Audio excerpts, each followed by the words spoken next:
Hello students, welcome to our YouTube family Sigma Educator. आज हम लोग बात करेंगे फोटोसिंथेसिस के लाइट रिएक्शन के बारे में। ठीक है, तो लाइट रिएक्शन कहाँ चलता है, इसकी साइट कहाँ होती है, इसके बारे में पता कर लेते हैं हम लोग। ठीक है, तो लाइट रिएक्शन चलता है थैलेकॉइड मेम्ब्रेन में। ठीक है, अब ये रहा अपना क्लोरोप्लास्ट, ये क्लोरोप्लास्ट रहा। और क्लोरोप्लास्ट के अंदर क्या होते हैं, ग्रेनुल थैलेकॉइड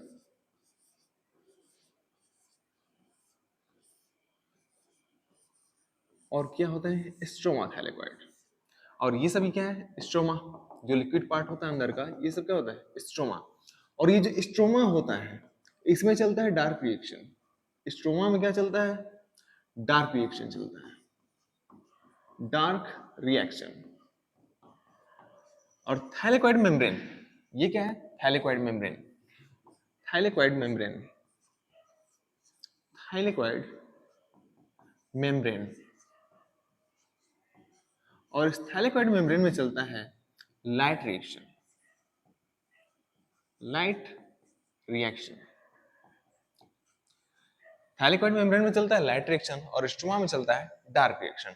ठीक है, अब हम लोग फोटोसिंथेसिस में हम लोग करते क्या है, ग्लूकोज का फॉर्मेशन करते हैं। जो प्लांट्स होते हैं वो फोटोसिंथेसिस में प्रकाश संश्लेषण के फलस्वरूप क्या करते हैं, ग्लूकोज का फॉर्मेशन करते हैं। अब उस फोटोसिंथेसिस का जो मैकेनिज्म होता है, ठीक है, उस मैकेनिज्म को हम लोग समझेंगे। उसमें क्या चलता है, सबसे पहले चलता है लाइट रिएक्शन, उसके बाद क्या चलता है, डार्क रिएक्शन। ठीक है, तो लाइट रिएक्शन में क्या होता है, लाइट रिएक्शन के जो प्रोडक्ट होते हैं, लाइट रिएक्शन के जो प्रोडक्ट होते हैं वो होते हैं क्या, ऑक्सीजन होता है, एटीपी होता है और NADPH2 होता है, NADPH2 होता है। ये होता है लाइट रिएक्शन का प्रोडक्ट। और डार्क रिएक्शन का प्रोडक्ट क्या होता है, डार्क रिएक्शन का प्रोडक्ट होता है ग्लूकोज। अब ये जो ग्लूकोज का फॉर्मेशन होता है डार्क रिएक्शन में, ये लाइट रिएक्शन के प्रोडक्ट के हेल्प से होता है। ठीक है, मतलब ये जो डार्क रिएक्शन में जब ग्लूकोज बनता है ना, C6H12O6, ये बनता है डार्क रिएक्शन में, ग्लूकोज का फॉर्मेशन डार्क रिएक्शन में होता है। और ये जो ग्लूकोज बनता है, ठीक है, ये लाइट रिएक्शन के प्रोडक्ट पे ही डिपेंड होता है, डार्क रिएक्शन। मतलब ये NADPH2 है ना, इसका हाइड्रोजन जुड़ता है किससे, CO2 से, एटमॉस्फेरिक CO2 से। इसे निकलेगा क्या, हाइड्रोजन, और क्या बनाएगा, ग्लूकोज। मतलब ये जो डार्क रिएक्शन होता है, ये लाइट रिएक्शन के प्रोडक्ट पे डिपेंड करता है। डार्क रिएक्शन का ये मतलब नहीं होता डार्क रिएक्शन अंधेरे में चलता है। ठीक है, डार्क रिएक्शन अंधेरे में भी चल सकता है, लाइट में भी चल सकता है। ठीक है, मतलब इस पे डार्क रिएक्शन के लिए डायरेक्ट लाइट की आवश्यकता नहीं होती है, डायरेक्ट लाइट की आवश्यकता नहीं होती, इसलिए हम इसे डार्क रिएक्शन बोलते हैं। लेकिन जो लाइट रिएक्शन होता है उसमें लाइट की आवश्यकता होती है। ठीक है, तो हम लोग बात कर लेते हैं सबसे पहले क्या, लाइट रिएक्शन के प्रोसेस के बारे में बात कर लेते हैं, उसके मैकेनिज्म के बारे में बात करते हैं। ठीक है, जैसा कि मैंने बोला कि जो लाइट रिएक्शन होता है थैलेकॉइड की मेम्ब्रेन में चलता है। ठीक है, तो हम लोग थैलेकॉइड की मेम्ब्रेन में पढ़ लेते हैं क्या, लाइट रिएक्शन के बारे में। ओके, तो हम लोग बात करते हैं किसकी, लाइट रिएक्शन के बारे में।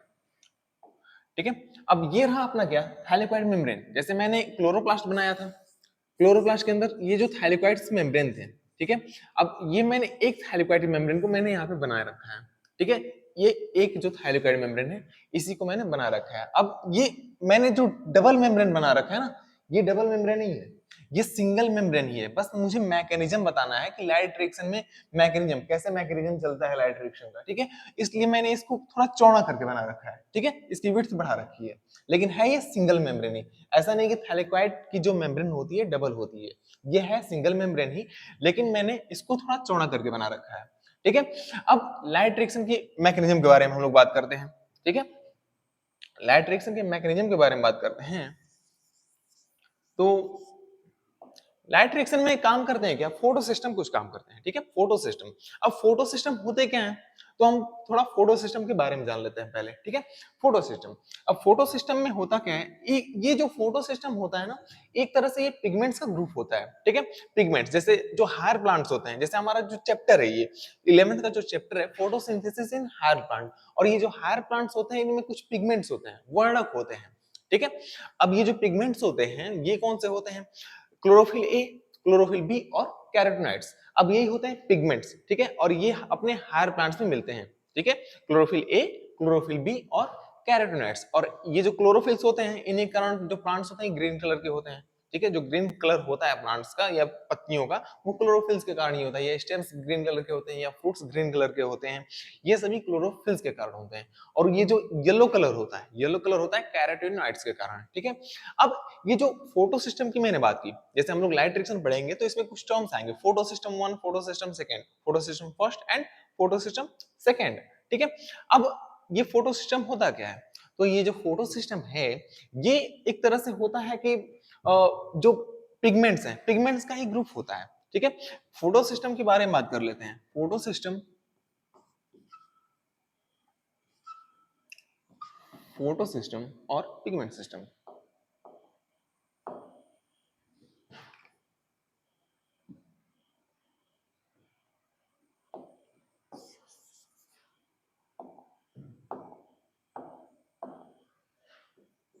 फोटो सिस्टम और पिगमेंट सिस्टम, फोटो सिस्टम और पिगमेंट सिस्टम,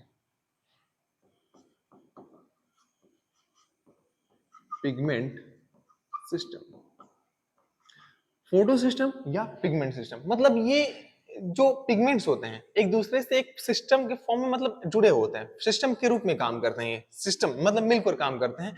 अब ये जो एक फोटो सिस्टम या पिगमेंट सिस्टम होता है ना, इसमें 250 से 400 पिगमेंट होते हैं, 250 टू 400 पिगमेंट्स, 250 से 400 पिगमेंट होते हैं, ठीक है। अब ये जो पिगमेंट्स हैं, अब इन पिगमेंट्स में कौन कौन होगा? क्लोरोफिल ए होगा। अब ये जो पिगमेंट्स हैं इसमें कौन सा होगा? एक तो हो सकता है क्या, क्लोरोफिल ए, दूसरा क्या होगा, chlorophyll B and carotenoids, carotenoids. अब ये जो सारे पिगमेंट्स हैं, ये सारे पिगमेंट्स मिलकर एक सिस्टम बनाते हैं जिसे हम क्या बोलते हैं, पिगमेंट सिस्टम। और एक पिगमेंट सिस्टम में होते हैं 250 से 400 पिगमेंट, ठीक है। एक पिगमेंट सिस्टम में 250 से 400 पिगमेंट होते हैं। अब इस पिगमेंट सिस्टम को और एक नाम देते हैं हम लोग, क्या? क्वांटासोम। इस पिगमेंट सिस्टम को और एक नाम दिया जाता है, क्या? क्वांटासोम, क्वांटासोम, ठीक है। अब ये जो 250 से 400 पिगमेंट है ना, अब ये 250 से जो 400 पिगमेंट होते हैं, इसमें क्या होता है, क्लोरोफिल ए, क्लोरोफिल बी और कैरोटीनॉइड्स। और इसमें सबसे अधिक मात्रा होती है क्लोरोफिल ए की, उससे कम होती है क्लोरोफिल बी की, और सबसे कम मात्रा होती है कैरोटीनॉइड्स की, ठीक है। सबसे अधिक क्लोरोफिल ए, उससे कम क्लोरोफिल बी और सबसे कम कैरोटीनॉइड्स, ठीक है। अब प्लांट में तो बहुत सारे पिगमेंट होंगे, अब ये सिस्टम कैसे बनाते हैं, मतलब ये जो पिगमेंट्स का एक सिस्टम होता है, ये पिगमेंट का जो एक सिस्टम होता है, ये एक प्रोटीनियस कवरेज से ढका हुआ था, मतलब एक प्रोटीनियस लेयर होती है इन 250 से 400 पिगमेंट की तरफ, ठीक है, जिनसे एक ये सिस्टम बनाते हैं। और ये जो पिगमेंट्स होते हैं 250 से 400, ये एक दूसरे से अटैच होते हैं, ठीक है। अब ये कैसे काम करते हैं एक दूसरे से मिलकर, उसकी बात कर लेते हैं, ठीक है। तो इसके दो पार्ट होते हैं, ये जो पिगमेंट्स होते हैं इसके दो पार्ट होते हैं। कौन कौन सा? एक तो होता है लाइट हार्वेस्टिंग कॉम्प्लेक्स और एक होता है क्या, रिएक्शन सेंटर, ठीक है। अब बात करते हैं लाइट हार्वेस्टिंग कॉम्प्लेक्स क्या होता है और रिएक्शन सेंटर क्या होता है, ठीक है। तो ये जो लाइट हार्वेस्टिंग कॉम्प्लेक्स होता है फोटो सिस्टम में, लाइट हार्वेस्टिंग कॉम्प्लेक्स में क्लोरोफिल ए, क्लोरोफिल बी और कैरोटीनॉइड्स सभी होते हैं।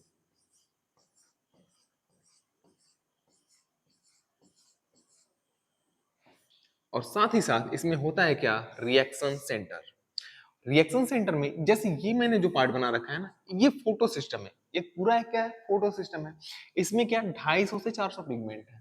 अब ये जो मैंने बना रखा है ना, ये सारे के सारे पिगमेंट्स के मॉलिक्यूल हैं, ठीक है। एक पिगमेंट ये मान लो क्लोरोफिल ए है, ये बी है और ये कैरोटीनॉइड्स है, ठीक है। ये सारे के सारे पिगमेंट्स हैं, ठीक है। क्लोरोफिल ए है, बी है और क्या है, कैरोटीनॉइड्स है। ये सारे के सारे क्या है, पिगमेंट्स हैं। इस पार्ट को हम लोग क्या बोलते हैं, LHC, लाइट हार्वेस्टिंग कॉम्प्लेक्स, ठीक है। और ये जो पार्ट है रिएक्शन सेंटर, ये क्या है, reaction centre, reaction centre, reaction centre. Reaction centre जो होता है ना, रिएक्शन सेंटर में हमेशा क्लोरोफिल ए ही होता है, ठीक है। या फोटो सिस्टम 1 हो या फोटो सिस्टम 2 हो, रिएक्शन सेंटर में हमेशा क्लोरोफिल ए ही होगा। अब यहाँ पे भी रिएक्शन सेंटर में कौन होगा, क्लोरोफिल ए। लेकिन जो एलएससी होता है, एलएससी में आपको क्लोरोफिल ए, क्लोरोफिल बी और कैरोटीनॉइड्स सभी मिलेंगे।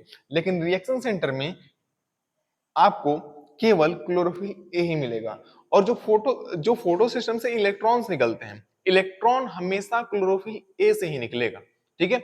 बाकी ये जो है ना एलएससी के जो पिगमेंट्स हैं, एलएससी के पिगमेंट से इलेक्ट्रॉन नहीं निकलता है, ठीक है। बस ये जो एलएससी के पिगमेंट होते हैं वो एनर्जी को ट्रांसफर करते हैं, जो लाइट एनर्जी मिलती है उसको ट्रांसफर करते हैं क्लोरोफिल ए को, जिसकी एनर्जी का यूज करके जो लाइट एनर्जी आती है उस एनर्जी का यूज करके ये क्लोरोफिल ए अपने से इलेक्ट्रॉन को निकालता है, ठीक है।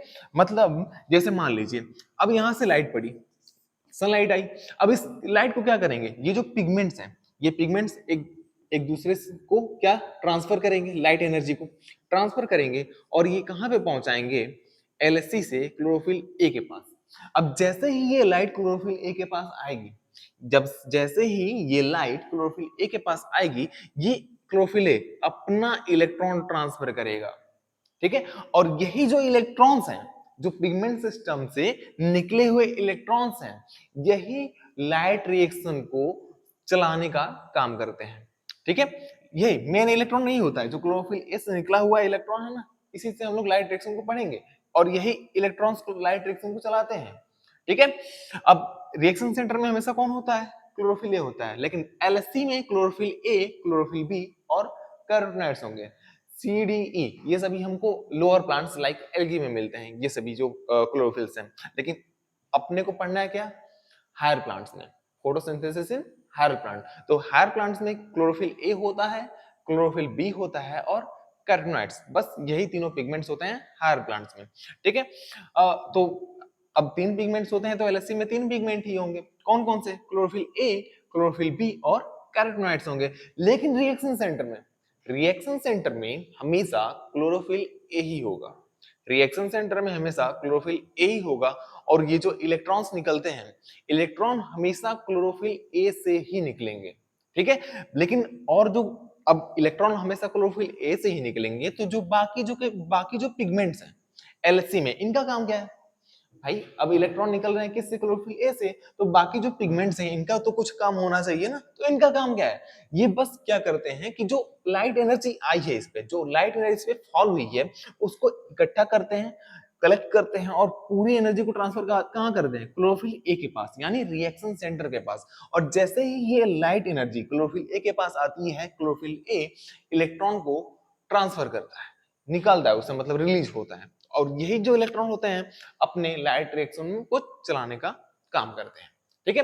अभी आया समझ में आपको। अब मैं बोला कि फोटो सिस्टम 1 भी होता है, फोटो सिस्टम 2 भी होता है। अब किस बेस पे फोटो सिस्टम 1 होता है और किस बेस पे फोटो सिस्टम 2 होता है, ठीक है। अब बात कर लेते हैं, यदि क्लोरोफिल ए जो रिएक्शन सेंटर है, ठीक है, इसका रिएक्शन सेंटर क्लोरोफिल ए है, ठीक है। इसमें यदि रिएक्शन सेंटर 700 एनएम का है, रिएक्शन सेंटर 700 एनएम का है, 700 नैनोमीटर, मतलब पी 700 नैनोमीटर तक के वेवलेंथ के लाइट पे, ठीक है, वेवलेंथ के लाइट पे ये काम कर सकता है, ठीक है। जो क्लोरोफिल ए यदि 700 एनएम का है, यदि क्लोरोफिल ए का रिएक्शन सेंटर मतलब ये पिगमेंट सिस्टम में जो क्लोरोफिल ए है, रिएक्शन सेंटर 700 एनएम का है, इसका पीक है 700 एनएम, ठीक है। तो होगा क्या, PS1, यदि इसका पीक है 700 एनएम तो ये होगा फोटो सिस्टम 1 या पिगमेंट सिस्टम 1, मतलब ये 700 नैनोमीटर तक के वेवलेंथ तक, ठीक है, अपना काम कर सकता है, ठीक है। लेकिन और क्या होता है इसमें, और एक होता है क्या, P680 एनएम, यदि इसका रिएक्शन सेंटर, ठीक है, 680 एनएम का है, मतलब 680 एनएम के वेवलेंथ तक ही काम कर पाता है, तो वो होता है क्या, फोटो सिस्टम 2। फोटो सिस्टम 2 में रिएक्शन सेंटर होता है कितना, 680 एनएम का, और फोटो सिस्टम 1 में होता है रिएक्शन सेंटर 700 एनएम का, ठीक है। अब आपको फोटो सिस्टम 1 और 2 आ गया समझ में, ठीक है। अब ये जो फोटो सिस्टम 2 होता है ना, फोटो सिस्टम 1 और 2, अब मैंने बोला था कि जो क्लोरोप्लास्ट होता है, क्लोरोप्लास्ट में क्या होता है, ग्रेनम थैलेकॉइड, और क्या होता है, स्ट्रोमा थैलेकॉइड। ये जो मैंने बना रखा है ये वाला पार्ट, ये क्या है, ग्रेनम थैलेकॉइड, ग्रेनम थाइलेकॉइड, और ये क्या है, stroma thylakoid, stroma thylakoid. Stroma thylakoid में काम करता है फोटो सिस्टम 1, स्ट्रोमा थाइलेकॉइड में काम करता है कौन? स्ट्रोमा थाइलेकॉइड में कौन काम करता है? फोटोसिस्टम 1। लेकिन ग्रेनम थाइलेकॉइड में फोटोसिस्टम 1 और 2 दोनों काम करते हैं। और ये जो फोटोसिस्टम 1 होता है वो थाइलेकॉइड की नॉन अप्रेस्ड पार्ट पे होता है। मतलब ये जो थाइलेकॉइड है, यदि मैं इसको जूम करके बनाऊं बड़ा, तो फोटोसिस्टम 1 जो होता है थाइलेकॉइड की नॉन अप्रेस्ड पार्ट पे प्रेजेंट होता है, ठीक है। और फोटोसिस्टम 2 जो होता है ये अप्रेस्ड पार्ट पे, थाइलेकॉइड की अप्रेस्ड पार्ट पे होता है, ठीक है। मतलब जो ग्रेनम थाइलेकॉइड होता है, ग्रेनम थाइलेकॉइड में फोटोसिस्टम 1 और 2 दोनों काम करते हैं, लेकिन स्ट्रोमा थाइलेकॉइड में केवल फोटोसिस्टम 1 ही काम करता है, ठीक है। आपको आगे समझे पिगमेंट सिस्टम क्या है? पिगमेंट सिस्टम क्या है? पिगमेंट सिस्टम से के दो पार्ट होते हैं, कौन? एलएचसी, लाइट हार्वेस्टिंग कॉम्प्लेक्स, और रिएक्शन सेंटर। और पिगमेंट सिस्टम में क्या होता है? वो पिगमेंट्स का एक ग्रुप होता है, और एक पिगमेंट सिस्टम जो होता है इसमें 250 से 400 पिगमेंट होते हैं, ठीक है। अब ये जो 250 से 400 पिगमेंट होते हैं इनमें दो पार्ट होता है, कौन सा? एलएचसी और रिएक्शन सेंटर। रिएक्शन सेंटर में हमेशा क्लोरोफिल ए ही होता है, ठीक है। रिएक्शन सेंटर में हमेशा क्लोरोफिल ए ही होता है। और रिएक्शन सेंटर के बेस पे फोटो सिस्टम जो होता है या पिगमेंट सिस्टम दो प्रकार के होते हैं, कौन सा? पिगमेंट सिस्टम 1 और पिगमेंट सिस्टम 2। और ये जो पिगमेंट सिस्टम 1 होता है वहां पे रिएक्शन सेंटर की पीक कितनी होती है? यहाँ पे पी का मीनिंग है क्या? पीक, ठीक है। जो फोटो सिस्टम 1 होता है यहाँ पे रिएक्शन सेंटर होती है पी 700 नैनोमीटर का यहाँ पे पीक होता है। और जो फोटो सिस्टम 2 होता है यहाँ पे पीक होता है 680 नैनोमीटर का, ठीक है। अब बात करते हैं किसकी? मैकेनिज्म की बात कर लेते हैं, लाइट रिएक्शन के मैकेनिज्म की। आपको फोटो सिस्टम तो समझ में आ ही गया होगा, ठीक है। अब बात करते हैं क्या? लाइट रिएक्शन के मैकेनिज्म की बात कर लेते हैं, ओके।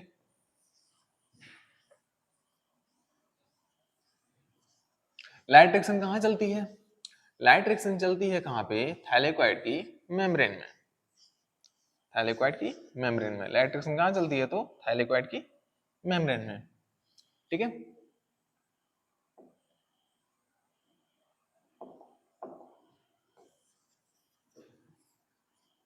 अब बात कर लेते हैं हम लोग क्या? लाइट रिएक्शन के बारे में। लाइट रिएक्शन, लाइट रिएक्शन का साइड कहाँ होता है? Thylakoid membrane, thylakoid membrane. Light reaction कहाँ चलती है? थैलेकॉइड की मेम्ब्रेन में, ठीक है। अब हम लोग लाइट रिएक्शन की मैकेनिज्म समझ लेते हैं, ठीक है।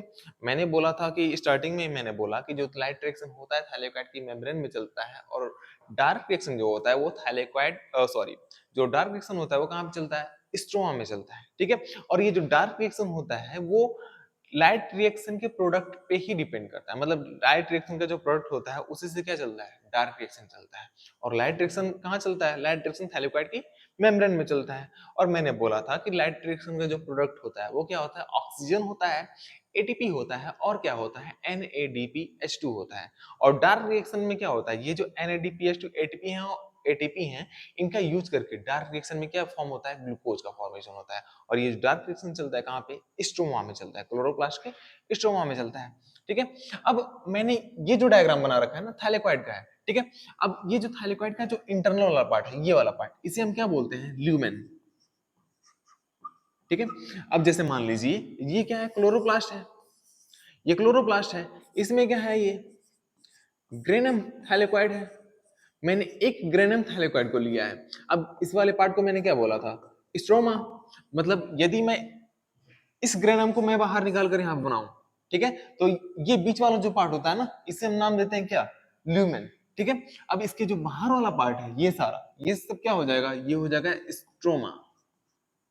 मैं एक कोई बना रहा हूँ और ये पूरा आपको डायग्राम ध्यान में रखना है। मतलब ये मैं पार्ट बना रहा हूँ और ये क्या है? थैलेकॉइड मेम्ब्रेन, और इसके बाहर क्या है? सारा का सारा स्ट्रोमा। और ये बीच वाला जो पार्ट होता है इसको हम क्या नाम देते हैं? Lumen, okay. अब बात कर लेते हैं किसकी? मैकेनिज्म की बात कर लेते हैं, ठीक है। सबसे पहले क्या होता है लाइट रिएक्शन में? अब यहाँ पे मैंने बोला कि जो थैलेकॉइड की मेम्ब्रेन होती है वहां पे फोटो सिस्टम 1 थैलेकॉइड मेम्ब्रेन यानी ग्रेनम थैलेकॉइड जो होता है, यहाँ पे फोटो सिस्टम 1 और फोटो सिस्टम 2 दोनों काम करते हैं। ठीक है, तो हम लोग सबसे पहले लाइट लाइट रिएक्शन जो होती है किसकी वजह से चलती है? लाइट की वजह से चलती है। लेकिन जो डार्क रिएक्शन होती है ऐसा नहीं कि वो अंधेरे में चलती है, रात के समय चलती है। ठीक है, डार्क रिएक्शन हमने इसलिए बोला है कि वो डायरेक्ट लाइट पे डिपेंड नहीं करता है डार्क रिएक्शन। ठीक है, वो दिन और रात दोनों चल सकता है। ठीक है, केवल डार्क रिएक्शन लाइट रिएक्शन के प्रोडक्ट पे ही डिपेंड करता है। ओके, चलिए अब बात करते हैं क्या मैकेनिज्म के बारे में। अब यहाँ पे क्या होगा, फोटो सिस्टम 1,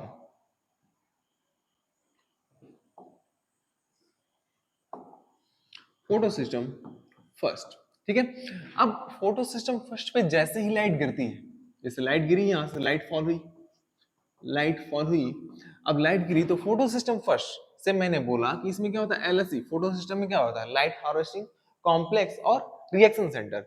अब जैसे ही लाइट गिरती है, जब लाइट गिरेगी तो लाइट हार्वेस्टिंग कॉम्प्लेक्स जो था फोटो सिस्टम का, वो लाइट को इकट्ठा करेंगे और किसके पास भेजेंगे, क्लोरोफिल ए के पास यानी रिएक्शन सेंटर के पास भेजेंगे। अब जैसे ही लाइट रिएक्शन सेंटर के पास आएगी, ये अपना इलेक्ट्रॉन रिलीज करेगा और ये इलेक्ट्रॉन कहां पे जाएगी, एफईएस के पास, आयरन सल्फर प्रोटीन। यहाँ पे एफईएस का मतलब है आयरन सल्फर प्रोटीन। एफईएस का क्या मतलब है, आयरन सल्फर प्रोटीन। ठीक है, अब जैसे ये इलेक्ट्रॉन एफईएस के पास आएगी, ठीक है, अब एफईएस से ये इलेक्ट्रॉन जाता है कहां पे, एफडी के पास, फेरेडॉक्सिन के पास। एफडी का क्या मतलब है यहाँ पे, फेरेडॉक्सिन। एफडी का क्या मतलब है यहाँ पे, फेरेडॉक्सिन, फेरेडॉक्सिन। ठीक है, अब ये अपना इलेक्ट्रॉन किस पे किया, एफडी के पास। अच्छा ये बताइए, अब एफईएस जैसे ही अपना इलेक्ट्रॉन किसके पास ट्रांसफर करेगा, एफडी के पास। मतलब जब किसी मॉलिक्यूल या फिर जब भी किसी मॉलिक्यूल से या कंपाउंड से जब इलेक्ट्रॉन जुड़ता है तो उसका क्या होता है, रिडक्शन। ठीक है, मतलब एफईएस ने क्या किया, एफडी का क्या किया, रिडक्शन। तो हम क्या एफईएस को एफआरएस बोल सकते हैं क्या, एफआरएस मतलब क्या, फेरेडॉक्सिन रिड्यूसिंग सब्सटेंस। क्योंकि एफईएस की वजह से एफडी का क्या हो रहा है, रिडक्शन हो रहा है। तो हम एफईएस को क्या नाम दे सकते हैं, और एक एफआरएस। एफआरएस का मतलब क्या होगा, ferredoxin reducing substance, ferredoxin ferredoxin reducing reducing substance, substance, redoxin reducing substance. अब ये इलेक्ट्रॉन एफडी के पास, एफडी क्या करता है, ये जो थैलेकॉइड मेम्ब्रेन होता है ना, थैलेकॉइड मेम्ब्रेन से लगा हुआ, मतलब बाहर की तरफ स्ट्रोमा वाले साइड, ये क्या है पूरा का पूरा, ये पूरा का पूरा चारों तरफ क्या है, स्ट्रोमा, स्ट्रोमा है। मतलब स्ट्रोमा वाले साइड एक एंजाइम काम करता है, कौन सा, NADP reductase, NADP, NADP reductase, NADP reductase, NADP reductase. अब क्या करता है ये एंजाइम, एफडी, एफडी से इलेक्ट्रॉन ट्रांसफर कराता है किसके पास, एनएडीपी प्लस के पास, एनएडीपी प्लस के पास। ठीक है, अब एफडी से इलेक्ट्रॉन कहां पे ट्रांसफर हुआ, एनएडीपी प्लस के पास, किसके हेल्प से, एनएडीपी रिडक्टेज एंजाइम के हेल्प से। अब जैसे ही एफडी से एनएडीपी क्या लेता है, इलेक्ट्रॉन, अब वैसे ही क्या करता है ये एनएडीपी स्ट्रोमा से क्या लेता है, H प्लस। अब ये जैसे ही स्ट्रोमा से H प्लस लेगा और किसमें कन्वर्ट होता है, NADPH2 में, NADPH2। ठीक है, इलेक्ट्रॉन इधर से आया और ये क्या करता है, स्ट्रोमा से H प्लस लेता है और किसमें कन्वर्ट हो जाता है, NADPH2 में। अब मैंने बोला था कि जो डार्क रिएक्शन होता है, डार्क रिएक्शन कहां पे चलता है, थैलेकॉइड की मेम्ब्रेन में तो क्या चलता है, लाइट रिएक्शन चलता है। लेकिन इसके अलावा क्या चलता है, डार्क रिएक्शन। डार्क रिएक्शन कहां चलता है, स्ट्रोमा में चलता है। अब मैंने बोला था कि जो डार्क रिएक्शन होता है वो लाइट रिएक्शन के प्रोडक्ट पे डिपेंड करता है। अब ये NADPH2 क्या हो गया, एक तरह से ये लाइट रिएक्शन का क्या हो गया, प्रोडक्ट हो गया। ठीक है, अब NADPH2 का जो हाइड्रोजन है ना, ठीक है, ये क्या करता है, अब CO2 एटमॉस्फेरिक CO2 क्या करता है, ये NADPH2 से हाइड्रोजन लेता है और किसमें कन्वर्ट होता है, ग्लूकोज में। अब ये जो पार्ट होती है स्ट्रोमा में होता है, ठीक है। अब ये जो ग्लूकोज का फॉर्मेशन होता है ना, ये होता है कहाँ पे, डार्क रिएक्शन में, यानी स्ट्रोमा में होता है। जैसे क्या, अब ये NADPH2 है, अब CO2 एटमॉस्फेरिक CO2 क्या करेगा, एटमॉस्फेरिक CO2 क्या करेगा, एटमॉस्फेरिक CO2 क्या करेगा, इससे हाइड्रोजन को लेगा। अब हाइड्रोजन को लेगा तो ये किस में कन्वर्ट हो जाता है, ग्लूकोज में, C6H12O6 में, ठीक है। अब ये ग्लूकोज का जो फॉर्मेशन हुआ है, ये डार्क रिएक्शन, मतलब ये जो डार्क रिएक्शन में जो प्रोसेस चलता है, ये हम लोग आगे पढ़ेंगे, ठीक है। अभी तो लाइट रिएक्शन पढ़ रहे हैं, लेकिन जो ये ग्लूकोज का फॉर्मेशन हुआ है स्ट्रोमा में, ये होता है डार्क रिएक्शन के फलस्वरूप होता है, ठीक है। अब क्या हुआ, अब ग्लूकोज बना, अब ये NADPH2 दोबारा किसमें कन्वर्ट हो जाता है, NADP प्लस में, फिर ये इलेक्ट्रॉन आएगा, हाइड्रोजन लेगा, NADPH2 में कन्वर्ट होता रहेगा, ये प्रोसेस चलता रहता है, ठीक है। अच्छा एक बात बताइए, अब ये जो फोटो सिस्टम 1 है, अब इससे तो इलेक्ट्रॉन निकला, अब इसके पास इलेक्ट्रॉन का भंडार तो है नहीं कि इलेक्ट्रॉन निकालता ही जाएगा, निकालता ही जाएगा, ठीक है। अब इसके पास इलेक्ट्रॉन जब निकलेगा तो फोटो सिस्टम 1 के पास भी इलेक्ट्रॉन की तो कमी होगी ना, तो फोटो सिस्टम 1 के पास इलेक्ट्रॉन की जब कमी होगी तो इसे भी कहीं ना कहीं से इलेक्ट्रॉन चाहिए होगा। अब इसे इलेक्ट्रॉन देने का काम कौन करेगा, फोटो सिस्टम 2, क्योंकि मैंने बोला था कि जो ग्रेनम थाइलेकॉइड होता है इसमें फोटो सिस्टम 1 और फोटो सिस्टम 2 दोनों ही काम करते हैं। अब थाइलेकॉइड मेम्ब्रेन में क्या होता है, फोटो सिस्टम या पिगमेंट सिस्टम 2। अब ये जो पिगमेंट सिस्टम 2 होता है, फोटो सिस्टम 2, ठीक है। अब लाइट तो फोटो सिस्टम 1 पे जब गिरेगी तो फोटो सिस्टम 2 पे भी गिरेगी, ठीक है, दोनों पे एक साथ गिरती है लाइट। अब फोटो सिस्टम 2 पे लाइट गिरी, अब जैसे ही फोटो सिस्टम 2 पे जब लाइट गिरती है तो फोटो सिस्टम 2 अपना क्या करता है, अब इसके रिएक्शन सेंटर से इलेक्ट्रॉन निकलेगा, और रिएक्शन सेंटर में क्या होता है, क्लोरोफिल ए होता है, ठीक है। अब क्लोरोफिल ए से निकलेगा इलेक्ट्रॉन, और किसको देगा, फियोफाइटिन को देता है, ये फियोफाइटिन, फियोफाइटिन। फोटो सिस्टम 2 का फर्स्ट इलेक्ट्रॉन एक्सेप्टर कौन होता है, फियोफाइटिन। अब ये जो फियोफाइटिन है, फियोफाइटिन से इलेक्ट्रॉन कहां पे जाता है, PQ के पास, PQ। यहाँ पे PQ का क्या नाम है, प्लास्टोक्विनोन। PQ का मतलब है क्या, प्लास्टोक्विनोन, प्लास्टोक्विनोन, ठीक है। अब जैसे ही ये फियोफाइटिन, जैसे मैंने अब तक ये फियोफाइटिन जो होता है ना, ये होता है इलेक्ट्रॉन कैरियर, लेकिन जो प्लास्टोक्विनोन है, प्लास्टोक्विनोन होता है मोबाइल हाइड्रोजन कैरियर। इसको हम क्या बोल सकते हैं, mobile hydrogen carrier, mobile hydrogen carrier. अब PQ जैसे ही फियोफाइटिन से इलेक्ट्रॉन लेता है, ये PQ इस इलेक्ट्रॉन की एनर्जी का यूज करके, इस इलेक्ट्रॉन का एनर्जी का यूज करके स्ट्रोमा से क्या लेता है, H+ लेता है। स्ट्रोमा से H+ जैसे ही लेगा, और ये किस में कन्वर्ट होता है, PQH2 में कन्वर्ट हो जाता है, PQH2 में कन्वर्ट हो जाता है, ठीक है। अब इसके आगे एक कॉम्प्लेक्स काम करता है, साइटोक्रोम कॉम्प्लेक्स, ठीक है, साइटोक्रोम कॉम्प्लेक्स। इसे क्या बोलते हैं, इसमें दो काम करते हैं, साइटोक्रोम F और cytochrome B6, cytochrome F and cytochrome B6, दो साइटोक्रोम कॉम्प्लेक्स यहाँ पे काम करते हैं। Cytochrome F and cytochrome B6, ठीक है, दो साइटोक्रोम कॉम्प्लेक्स यहाँ पे काम करते हैं। अब ये जो साइटोक्रोम कॉम्प्लेक्स होता है, साइटोक्रोम, ये होता है इलेक्ट्रॉन कैरियर। अब ये जो PQ प्लास्टोक्विनोन है, ये होता है क्या, मोबाइल हाइड्रोजन कैरियर। अब इसको तो चाहिए इलेक्ट्रॉन, लेकिन PQ क्या देगा, पूरा का पूरा हाइड्रोजन देगा, ठीक है। अब ये PQ अपना क्या, पूरा का पूरा इसे क्या, अपना हाइड्रोजन देता है, लेकिन इसको क्या चाहिए होता है, इसको काम है किसका, इलेक्ट्रॉन का। तो ये क्या करता है, ये हाइड्रोजन से क्या लेता है, H इलेक्ट्रॉन लेता है, और H पर उसको कहाँ भेज देता है, ल्यूमेन में भेज देता है। अब इलेक्ट्रॉन इसने लिया, किसने, साइटोक्रोम ने। इलेक्ट्रॉन तो इसने ले लिया, लेकिन जो H+, क्योंकि इसको चाहिए क्या, इलेक्ट्रॉन, अब ये H+ को कहाँ भेज देता है, ल्यूमेन में भेज देगा। अब इससे क्या होता है, अब ये अपना इलेक्ट्रॉन किसको देता है, प्लास्टोसाइनिन को, पीसी को देता है। अब ये पीसी से इलेक्ट्रॉन कहां चला जाता है, फोटो सिस्टम 1 के पास। यहाँ पे पीसी का मतलब है क्या, प्लास्टोसाइनिन, प्लास्टोसाइनिन, प्लास्टोसाइनिन। अब देखिए, अब ये प्रोसेस तो चलता रहेगा, प्लास्टोसाइनिन को दिया, प्लास्टोसाइनिन जो होता है मोबाइल इलेक्ट्रॉन कैरियर होता है, ठीक है। अब प्लास्टोसाइनिन से PS1 के पास गया, अब ये प्रोसेस चलता रहा। अब एक टाइम ऐसा भी तो आएगा ना PS2 के पास भी इलेक्ट्रॉन की कमी होगी, मतलब इसके पास भी तो इलेक्ट्रॉन की कमी होगी ना। अब इसके इलेक्ट्रॉन की भी हमें पूर्ति करनी है, ठीक है। अब इसके इलेक्ट्रॉन की पूर्ति कौन करता है, तो इसके इलेक्ट्रॉन की पूर्ति करता है H2O, पानी, ठीक है।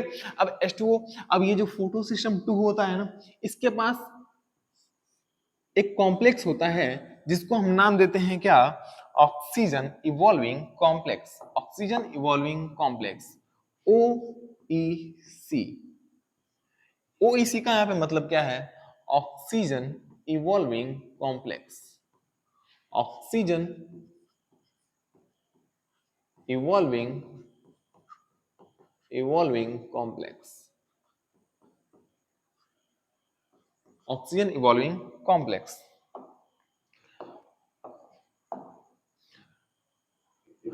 ठीक है। अब ये जो OEC होता है, OEC ये यहाँ पे वाटर का फोटोलाइसिस होता है। फोटोलाइसिस करने में दो आयन हेल्प करते हैं, कौन, Mn+2 और Cl माइनस। Mn+2 और Cl माइनस वाटर के फोटोलाइसिस में हेल्प करते हैं, ठीक है। अब यहाँ पे जो H2O, मैंने क्या बोला कि OEC यहाँ पे होता है वाटर का कंप्लीट फोटोलाइसिस, यहाँ पे क्या होता है, वाटर का कंप्लीट फोटोलाइसिस होता है, यहाँ पे होता है क्या, वाटर का कंप्लीट फोटोलाइसिस। अब जैसे ही इस पे लाइट गिरता है, ठीक है, फोटोलाइसिस मतलब, फोटो का मतलब होता है लाइट, जो लाइट फोटो टर्म है वो लाइट से लिया गया, ठीक है, मतलब लाइट का, फोटो का मतलब क्या होता है, लाइट। अब जैसे ही यहाँ पे लाइट गिरेगा, ठीक है, इसका क्या होगा, कंप्लीट फोटोलाइसिस होगा, ठीक है। अब फोटोलाइसिस होगा तो ये किस में कन्वर्ट होगा, 2H plus plus 2 electron plus nascent oxygen, ठीक है। अब इसमें कन्वर्ट होगा कंप्लीट फोटोलाइसिस में। अब ये जो इलेक्ट्रॉन इससे निकले हैं H2O से, दो इलेक्ट्रॉन, अब यही इलेक्ट्रॉन क्या करते हैं, फोटो सिस्टम 2 के पास जाएंगे, अब यही इलेक्ट्रॉन आते जाते रहेंगे। मतलब अभी देखिए, अभी यदि हमें एक मॉलिक्यूल ऑफ ऑक्सीजन निकालना है, अब ये तो एटॉमिक ऑक्सीजन है, ठीक है। अब एटॉमिक ऑक्सीजन तो हमारे इन्वायरमेंट में होता नहीं है, मॉलिक्यूलर फॉर्म में मिलता है। मतलब एक मॉलिक्यूलर ऑक्सीजन बनाने के लिए, एक ऑक्सीजन का मॉलिक्यूल बनाने के लिए हमें दो H2O को तोड़ना पड़ेगा, तभी तो जाके मॉलिक्यूलर बनेगा, मॉलिक्यूलर ऑक्सीजन बनेगा, ठीक है। दो H2O तोड़ना पड़ेगा, तब जाके क्या होगा, मॉलिक्यूलर बनेगा। अब दो H2O टूटेंगे तो क्या होगा, 4H प्लस प्लस 4 इलेक्ट्रॉन होंगे और एक मॉलिक्यूलर ऑक्सीजन बनेगा। और इस एटॉमिक ऑक्सीजन को मॉलिक्यूलर ऑक्सीजन में कन्वर्ट करने का काम कौन करता है, कैरोटीनॉइड्स करते हैं। ये जो एटॉमिक ऑक्सीजन को हमने मॉलिक्यूलर ऑक्सीजन में कन्वर्ट किया, इसको कन्वर्ट करने का काम किसने किया, कैरोटीनॉइड्स, जो पिगमेंट्स होते हैं ना, यही एटॉमिक ऑक्सीजन को मॉलिक्यूलर ऑक्सीजन में कन्वर्ट करने का काम करते हैं, ठीक है। अब ये जो ऑक्सीजन बना है ना, हम लोग जो ऑक्सीजन ले रहे हैं, ठीक है, ये आया है लाइट रिएक्शन से ही। जो हम लोग ऑक्सीजन ले रहे हैं ना इस समय, ये किससे आया है, लाइट रिएक्शन। लाइट रिएक्शन से ही क्या बनता है, ऑक्सीजन बनता है, ठीक है। मैंने बोला था कि जो लाइट रिएक्शन होता है, इससे प्रोडक्ट क्या बनते हैं, एक तो ऑक्सीजन बनता है, ATP बनता है, और क्या बनता है, NADPH2 बनता है। क्या यहाँ पे NADPH2 बन चुका है क्या, ऑक्सीजन भी बन चुका है। अब कोई पूछता है, अब एक तरह से ये जो ऑक्सीजन है ना, ऑक्सीजन का यूज तो प्लांट करते नहीं है, मतलब प्लांट के लिए जो ऑक्सीजन है, ये एक तरह से उसका बाई प्रोडक्ट है। तो हम लोग बोल सकते हैं कि जो लाइट रिएक्शन होता है, इसका बाई प्रोडक्ट क्या होता है, ऑक्सीजन होता है, ठीक है। क्योंकि प्लांट के हम, ये तो ऑक्सीजन का यूज हम लोग करते हैं, प्लांट तो करते नहीं है, ठीक है। तो हम लोग बोल सकते हैं कि जो ऑक्सीजन होता है, ठीक है, अब ऑक्सीजन जो होता है, ये एक तरह से फोटोसिंथेसिस, लाइट रिएक्शन का क्या है, बाय प्रोडक्ट है, ठीक है। अब बात करते हैं किसकी, अब ये देखिए, अब जैसे ही ये चार इलेक्ट्रॉन आएंगे, चार इलेक्ट्रॉन कहां पे है, फोटो सिस्टम 2 के पास। अब इस फोटो सिस्टम 2 से चार इलेक्ट्रॉन को निकालने के लिए जो लाइट आता है, चार फोटोन गिराने पड़ेंगे अपने को, ठीक है। अब चार इलेक्ट्रॉन तो इसके पास आ गए, अब इस चार इलेक्ट्रॉन को अपने को निकालने के लिए कितने फोटोन गिराने पड़ेंगे, चार फोटोन गिराने पड़ेंगे, ठीक है। जो लाइट आती है फोटॉन्स के फॉर्म में आती है, ठीक है।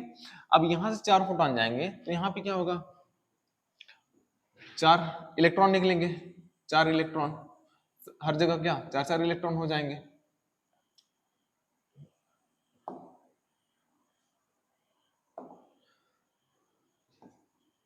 चार चार इलेक्ट्रॉन जाएंगे, यहाँ पे भी चार इलेक्ट्रॉन, चार इलेक्ट्रॉन, ठीक है। अब चार इलेक्ट्रॉन जाएंगे तो यहाँ पे क्या होगा, अब चार इलेक्ट्रॉन और दो, दो NADPH2 बनेंगे, ठीक है। दो NADPH2 बनेंगे, 4 H प्लस जाएगा, 4 इलेक्ट्रॉन जाएगा, तो क्या बनेगा, NADPH2 के 2 मॉलिक्यूल बनेंगे। ठीक है, अब ये जो ग्लूकोज, एक मॉलिक्यूल ग्लूकोज होता है ना, एक मॉलिक्यूल के ग्लूकोज को बनाने में, एक मॉलिक्यूल ग्लूकोज के फॉर्मेशन में हमें आवश्यकता पड़ती है किसकी, 12 NADPH2 NADP, एक मॉलिक्यूल ग्लूकोज के फॉर्मेशन में, एक मॉलिक्यूल ग्लूकोज के फॉर्मेशन में हमें आवश्यकता पड़ती है किसकी, NADPH2 के 12 NADPH2 18 ATP की आवश्यकता पड़ती है हमें एक मॉलिक्यूल ऑफ ग्लूकोज बनाने में। ठीक है, 12 NADPH2 और 18 ATP। मतलब देखिए, अब यहाँ पे हमने जब दो मॉलिक्यूल H2 का तोड़ा तो कितने बने, दो मॉलिक्यूल NADPH2 के बने। मतलब जितने मॉलिक्यूल हम H2 के तोड़ेंगे उतने NADPH2 के बनेंगे। ठीक है, अब हम लोग फोटोसिंथेसिस का जो रिएक्शन था, फोटोसिंथेसिस का रिएक्शन क्या था, 6CO2 प्लस 12H2O। ठीक है, फिर क्या बना था, glucose C6H12O6 plus 6H2O plus 6H2O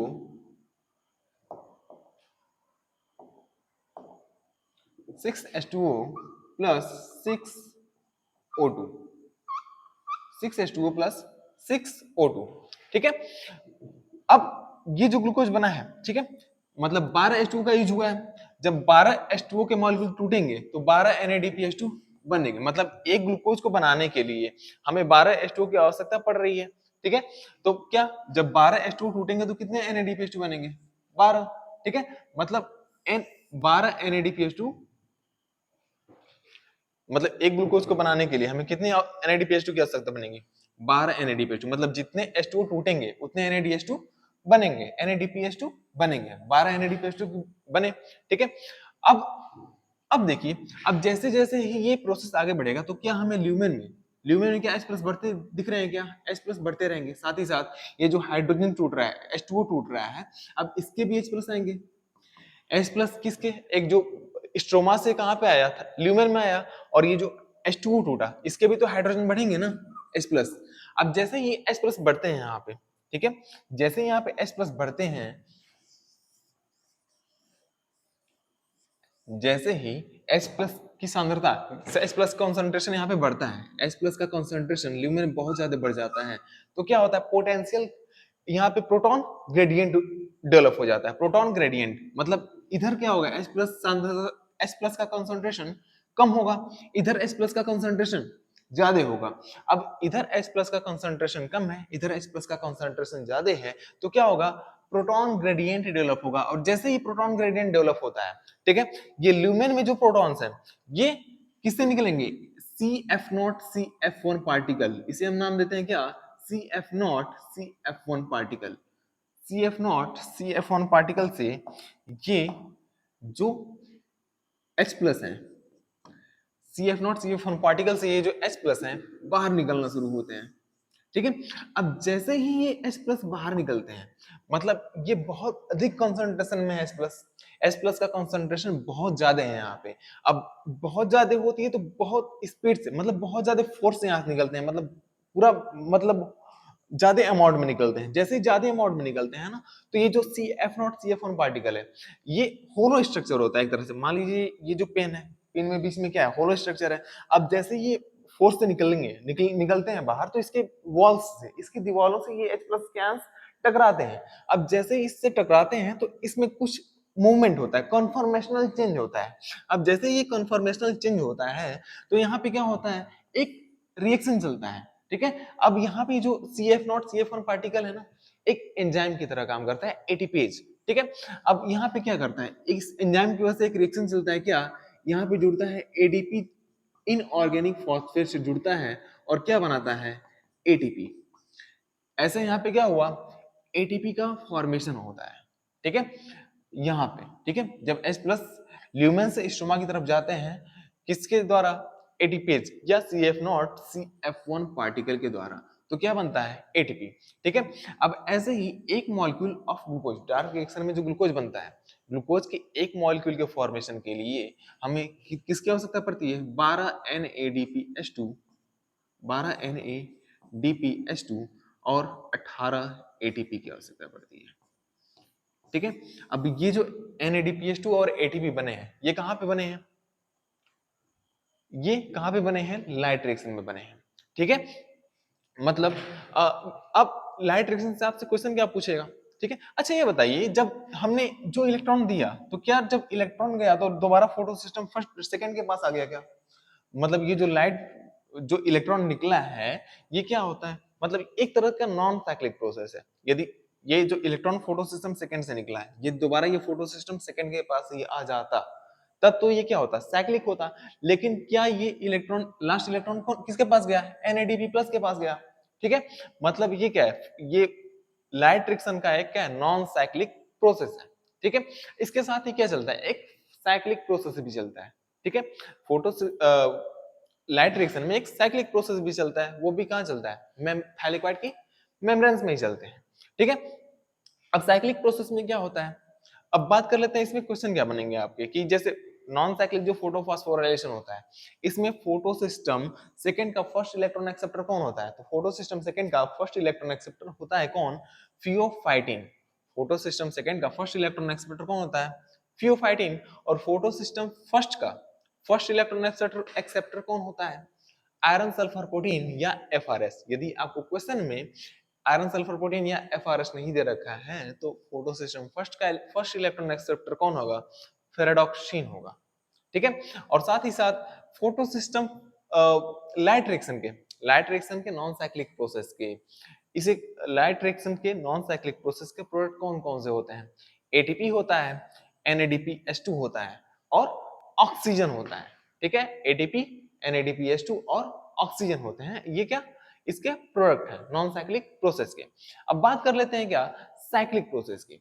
जब लाइट रिएक्शन में जो साइक्लिक प्रोसेस होता है, साइक्लिक प्रोसेस में केवल ATP का फॉर्मेशन होता है। ठीक है, जैसे नॉन साइक्लिक में क्या क्या बना? ATP बना, NADPH2 बना और ऑक्सीजन बना। लेकिन जो साइक्लिक प्रोसेस होता है, साइक्लिक प्रोसेस में केवल और केवल ATP का फॉर्मेशन होता है। तो हम बात कर रहे थे किसकी? साइक्लिक प्रोसेस की। वो क्या था? Non cyclic. अभी हम लोग क्या बात करेंगे? Cyclic process.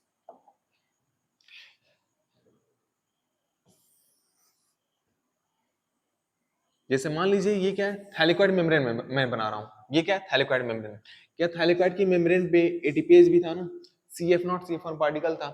मैं ये जो पार्ट है, ये वाला पार्ट, आपको साइक्लिक प्रोसेस बताने के लिए मैं ये वाला पार्ट कट कर रहा हूँ और इसी को मैं जूम करके बना रहा हूँ कुछ ऐसे।